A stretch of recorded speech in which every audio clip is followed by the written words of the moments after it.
where news comes first. This is ABC-7 Extra. Welcome to ABC-7 Extra. I'm your host, Dylan McKim.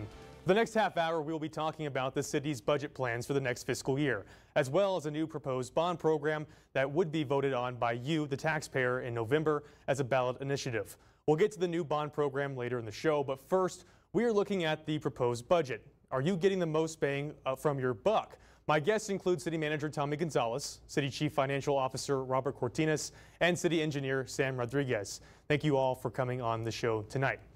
The city conducted a chime-in survey on the budget, asking the community what their top priority was when it comes to the budget. Here are the results. More than 7,600 people responded. The top three answers were in order: quality of life, public safety, and infrastructure. We see the data there. We see what El Pasoans say they want. My first question is to you, Mr. Gonzalez. What was the top priorities for city staff in drafting the new proposed budget this year? The primary objective in this year's budget was to make sure that we were really cognizant of the fact of how we could help our taxpayer. So there was a tax decrease that the council voted on that they wanted in the budget. So this budget does include a tax decrease. It's $5.2 million of a cut in the operations side. Overall in the budget, it's almost $3 million that we're cutting in order to make sure that we pay attention to the valuation growth that we've seen and make sure that we give the taxpayers a break this year. Well, we saw that the quality of life was the top priority for El Paso voters. What's in this budget proposal that is addressing those services, keeping rec center staff, keeping those senior center staffed? There's quite a bit, Dylan. So in this budget, we continue to increase the wages for our city employees, something we've done pretty heavily over the last 8 years or so, continue to provide increases in not only compensation, but more benefits, new incentives to encourage people to want to come work for the city of El Paso. Not only do we have new recreation centers and senior centers, but we have, in this coming budget year, we'll have the Children's Museum, which is a very exciting project, one of the signature projects that will be opened up, as well as the Mexican-American Cultural Center as well will be opened up. Was that surprising to see the quality of life as a top priority? Is that what you usually see for El Paso voters' priorities? Really not surprising. Really during COVID with Mr. Gonzalez, when we stood up our cross-functional team, really listening to the community, we heard a lot throughout COVID. Unfortunately, a lot of our facilities were closed down due to the pandemic. And as we did start to come out of COVID, the numbers started to improve. We did really hear from the community. Our senior centers, our seniors wanted to get those facilities back opened up. And so we knew that that was going to be a priority as we developed this budget for this coming year. Okay, let's talk about public safety. That was the second most important priority for El Pasoans in that survey. How are you addressing staffing for fire and police? I know that during the budget hearings that you had this week, City Representative Henry Rivera, he mentioned there's 300 police officers this year that are eligible for retirement. Is there really a priority for getting staffing numbers, uniformed officer numbers, increasing that number this year? Yeah, absolutely. So in the COVID years, we did see a drop because of the attrition was higher than what we were hiring in the academies. However, since 2015, we put a plan in place to bring in 300 more officers, and we're halfway there. And we're barely last year where we were in 2002 in terms of the number of officers. In the early 2000s, the city reduced the number of officers quite a bit while it was still growing dramatically from a population standpoint with the base realignment commission that took place, and the city of El Paso saw a huge increase, a huge influx of soldiers and their families, and during that same time they were reducing the number of officers. So this hiring 300 new officers plan that we put in place in 2015, we're halfway there. Now relative to the people that are eligible to retire, we put a forward drop plan in place which encourages them to stay an extra 5 years. That's budgeted this year as well. Unfortunately, they're at the end of that 5-year program. We put it in about 5 years ago.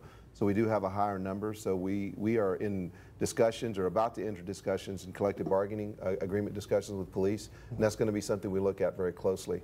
But what we've done to hire new cadets is we have a $1,000 bonus for cadets because they're not officers yet. So we give them $500 when they come on, and then when they finish the academy, another $500.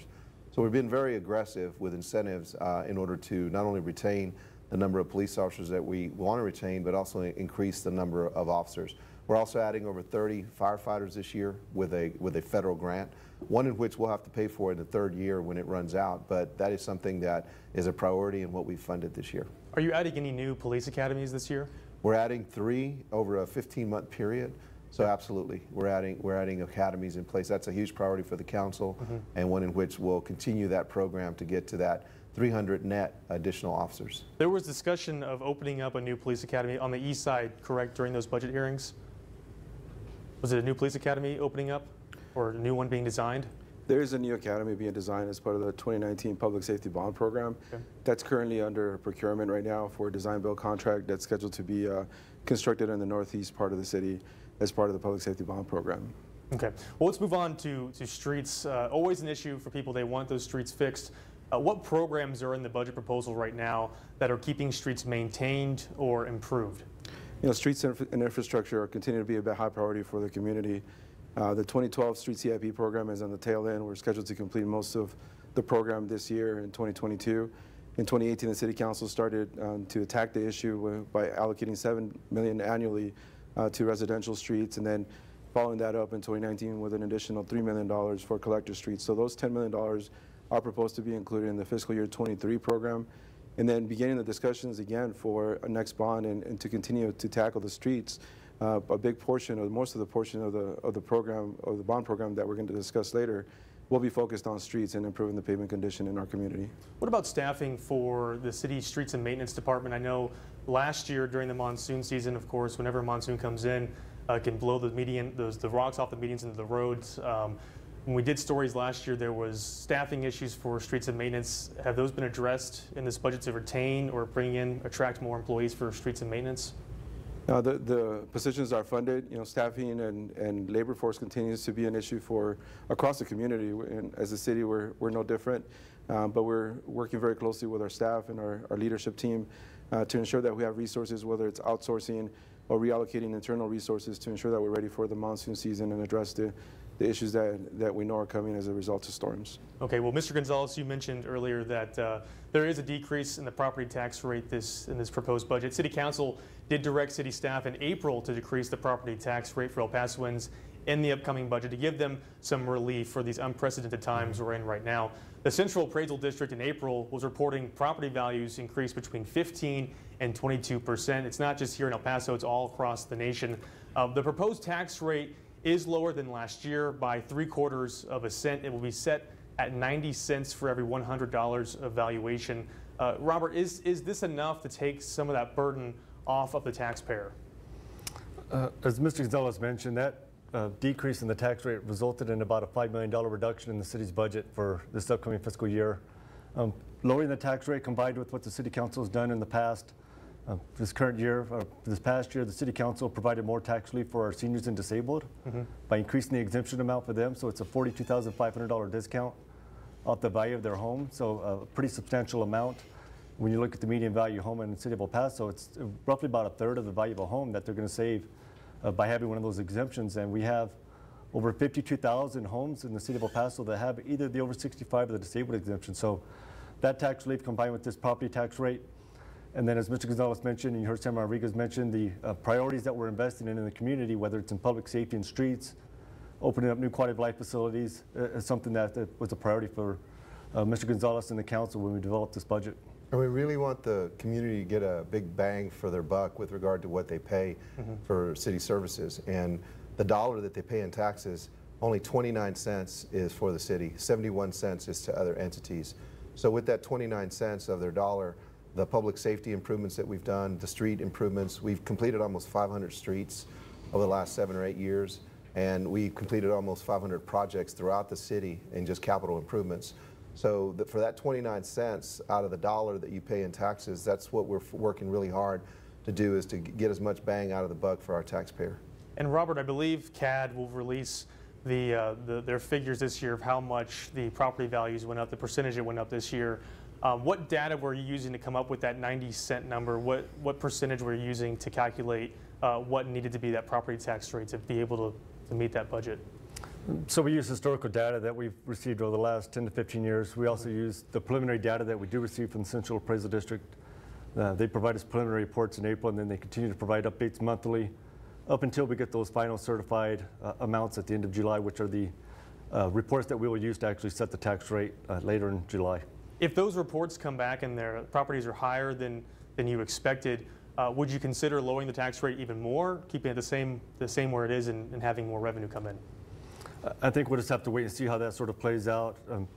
I think we're going to be probably pretty close with what we estimated when we developed the budget for this year and what we're looking at as far as the valuation increase.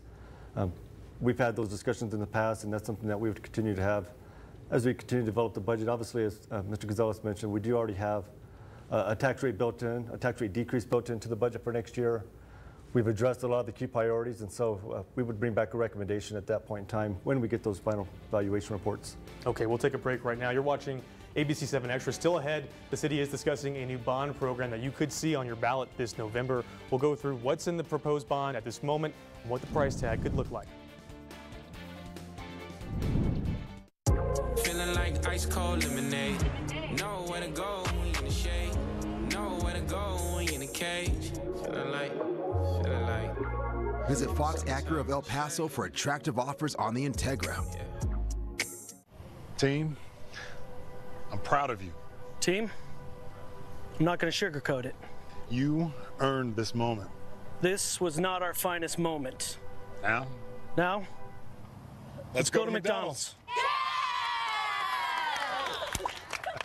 There's always more than one reason to celebrate. Right now, get the perfect McDonald's bundle to share. 4 cheeseburgers, 20-piece chicken McNuggets, and a basket of fries for $15.99. Only at McDonald's.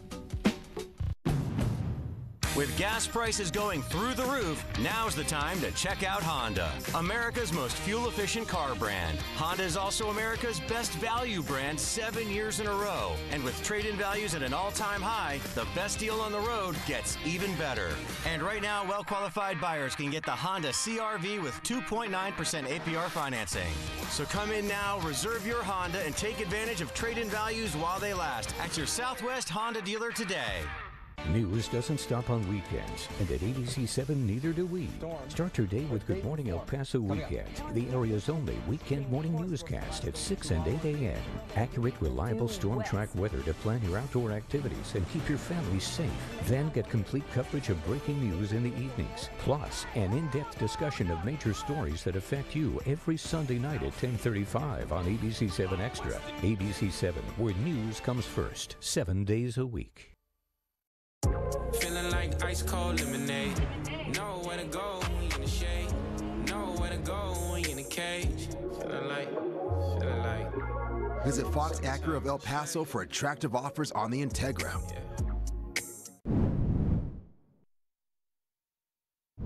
Welcome back. Come this November, you'll be voting for a new governor, U.S. delegates, but also on that ballot may be a new bond program. The city has been discussing a community progress bond. The bond program has not been officially set yet, but on June 22nd, city staff did present a proposal.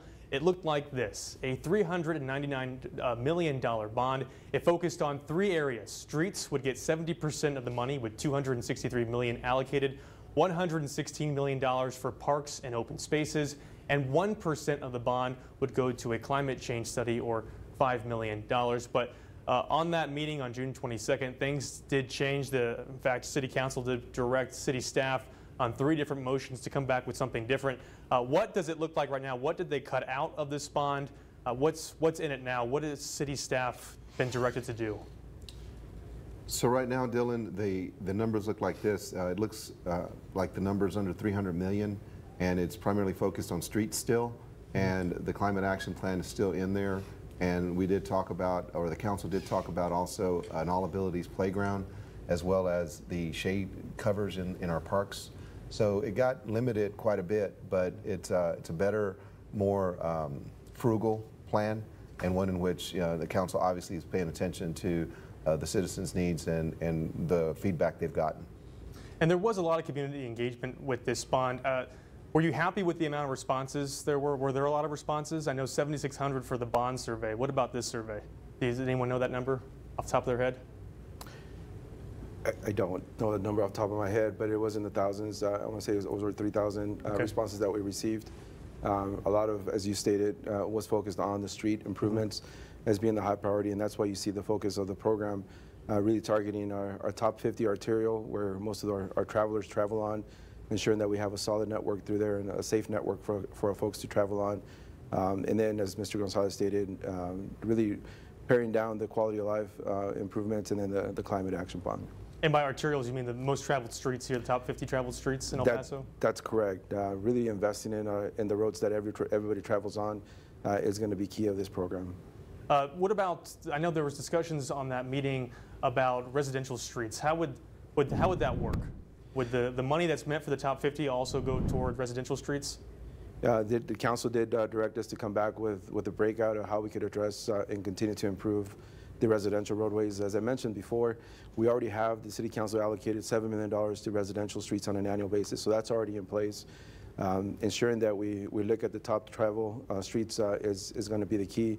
And then there's also an additional proposed right now that will be discussed at council with $35 million additional for residential and on top of the $7 million annually that we're already getting. What could civilians get for the parks and open spaces in this bond? How would this affect parks, this bond? As we stated, it's the program for parks and recreation has been pared down to an all abilities playground, continuing our shade structure program throughout our playgrounds. We heard that as a very high priority that we needed to continue.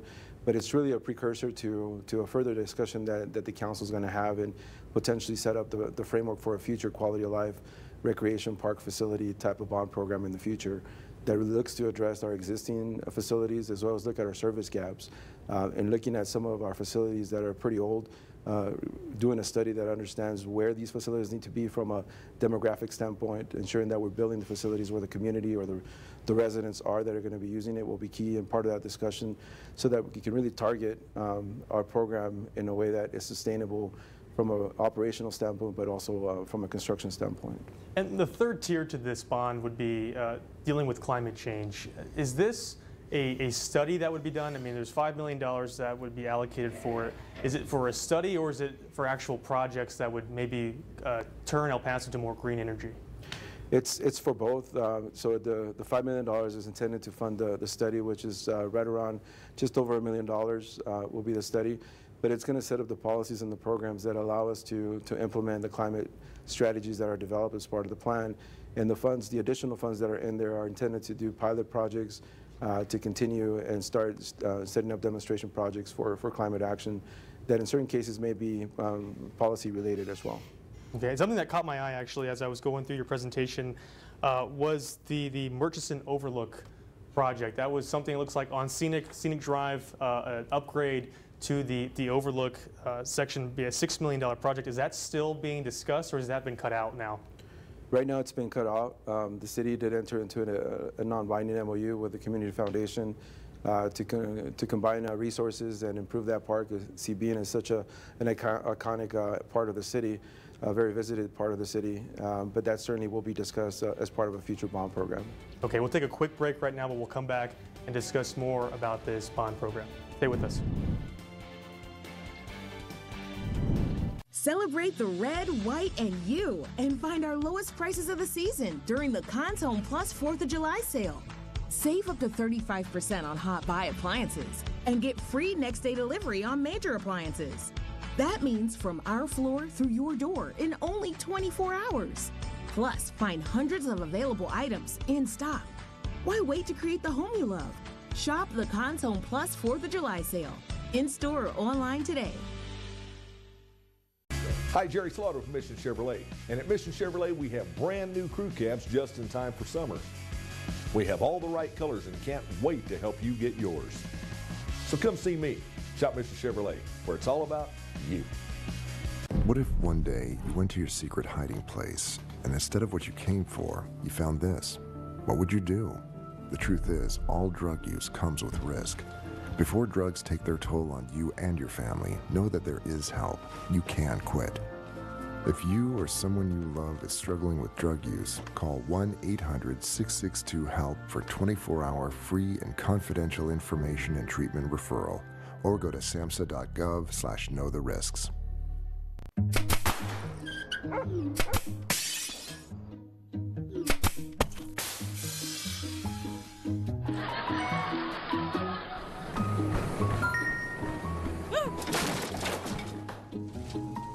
When you don't keep your eyes on what you're doing, it can be downright dangerous to you and others, especially when you're behind the wheel. put your phone down. Heads up, Texas. 23-year-old Army veteran Tyler Croak murdered in a military-style ambush in El Paso. Years later, 3 of the 5 suspects are still in jail awaiting trial. Stephanie Valle investigates in her latest Borderland Crimes podcast. Download it wherever you get your podcasts. Welcome back to ABC-7 Extra. Let's get right back into talking about the Community Progress Bond proposal. My first question for this segment here, what do you say to El Pasoans who have the question of maybe this isn't the right time to go for this bond? Interest rates are rising, inflation's high, the price for materials on construction materials are ever changing. What's your response to that? Any one of you three can respond. I'll start and then I'll pass it over to Sam. I think one of the important things to point out also is that our 2012 Street CIP program, it's about 10 years old now, and we're coming to the tail end of those projects. We've completed, as Mr. Gonzalez mentioned earlier in this show today, over 500 street projects, and so we're winding down that program, and so it's important that we continue to invest in a critical, essential infrastructure in our community and our streets. And we talked about our tri-media budget survey, the bond survey that we conducted, getting the feedback from the community. And we know it's a key priority. It's important that we continue to invest in such an important piece of our community and our streets because everybody uses those on a daily basis. Okay, does anyone else want to respond to that question? Or does that sum it up pretty well? Sums it up pretty well. Okay, well, let's talk about this bond. It's a possibility this could be 3 separate ballot initiatives, correct, on the ballot? For streets, climate change, parks? Yeah, right now it's intended to be 3 different initiatives because they do target different initiatives or priorities for the community. And giving the public an opportunity to decide what's important for them will be part of the discussion. Obviously, it hasn't been finalized. It will be discussed by City Council as we push ahead. Okay. If something doesn't pass, then you can't do another bond package for it, at least through a certificates of obligation for the next 3 years. You could take it out to a vote again, or you could do it through operating costs. But it wouldn't be able to be done again through COs, as an example.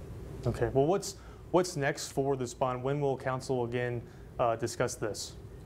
Yeah, the item will be discussed next week on Tuesday with City Council, where we're going to be presenting the recommendations based on the direction that we received last week. And part of that discussion will hopefully finalize a program that we will then take to the attorneys and our financial consultants to be able to finalize the bond language that would then be approved in August by City Council. And what's the deadline to have it approved in August? Is there a certain day? 16th. August 16th is the official date that they have to call for the event, for the election. That's the day. Okay, so if they don't make that deadline, then it will not be on the ballot this year. That's correct. Okay.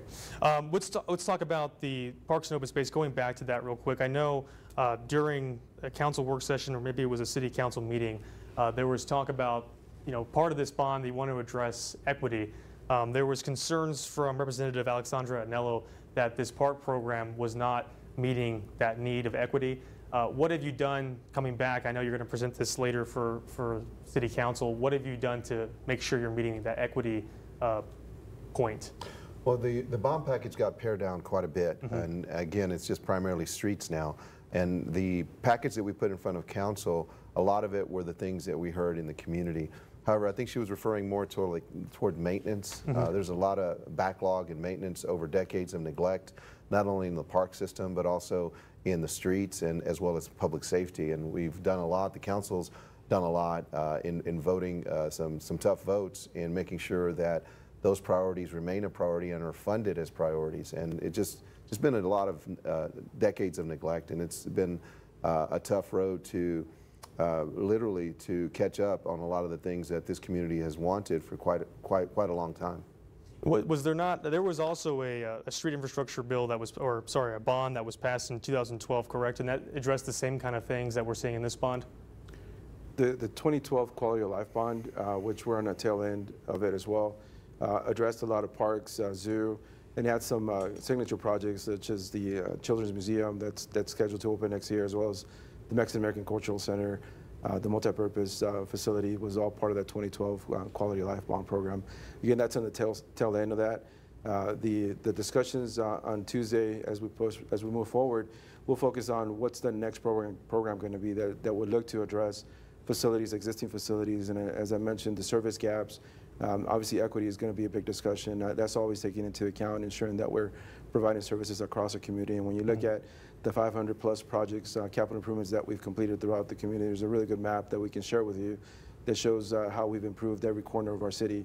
And so we do feel that there's ample investment being done across the city. I know there was a lot of talk about the NIP program, the Neighborhood Improvement Program, $20 million allocated in this bond alone. Can you kind of give me details of what that program is? How does it help the community?